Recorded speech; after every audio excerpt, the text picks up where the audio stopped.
Bonjour à toutes et à tous et bienvenue dans Microbiome, une rubrique du podcast Biome. La semaine dernière, nous avons parlé de sélection naturelle, et à la fin de l'épisode j'évoquais la possibilité de l'apparition d'une ou deux nouvelles espèces dans certains cas, c'est ce qu'on appelle la spéciation. Rappelons tout de même la définition aujourd'hui d'une espèce, ce sera important pour la suite. Les individus d'une même espèce ont des caractères communs évidemment, et peuvent se reproduire ensemble et avoir une descendance fertile. Vous le savez bien sûr, mais les espèces que l'on connaît aujourd'hui ne sont pas apparues sur Terre il y a 4,5 milliards d'années. L'évolution a permis l'apparition de nouvelles espèces, et bien souvent, les espèces vivantes, aujourd'hui, en tout cas animales, ne sont pas plus vieilles que quelques centaines de milliers d'années. Quoique certaines, notamment aquatiques, seraient apparues il y a plusieurs dizaines de millions d'années, comme la lamproie, un poisson sans mâchoire peu ragoûtant, qui serait apparu il y a 360 millions d'années.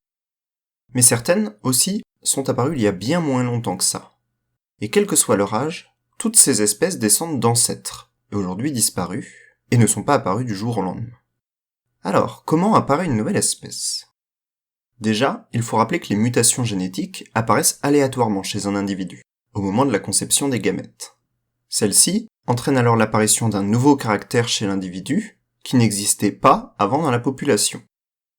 Si le caractère présente un désavantage, il peut disparaître très rapidement. S'il présente un avantage, il peut devenir dominant au fur et à mesure des générations, c'est ce que nous avons vu la semaine dernière avec la sélection naturelle. Enfin, s'il ne présente ni avantage ni désavantage, il va être transmis aléatoirement aux générations suivantes et devenir un caractère plus ou moins présent dans la population.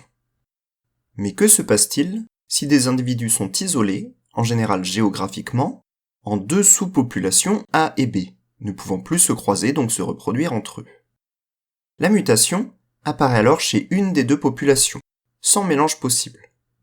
Et au fur et à mesure du temps, d'autres mutations apparaîtront dans les populations A et B toujours aléatoirement.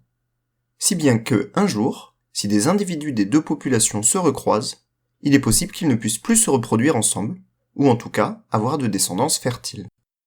Nous aurons alors une ou deux nouvelles espèces différentes de la première qu'ils formaient ensemble avant.